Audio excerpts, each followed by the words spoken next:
Hello and welcome back to our channel. So today in this video we are going to learn about how you can rotate your video on the CapCut app.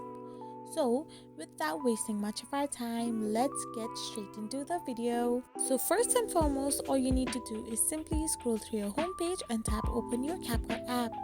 So once your CapCut app gets opened up, you need to select a project and simply tap it on. So once you do this, you can simply scroll through the options and find the edit option. There you can see the rotate option. As per your liking, you can now rotate your videos into any directions. You can make it in a landscape mode or in the portrait mode. So this way you can rotate your video on the CapCut app. I hope you found this video helpful, so don't forget to hit that subscribe button and do give us a thumbs up. We will be back again with these informative videos.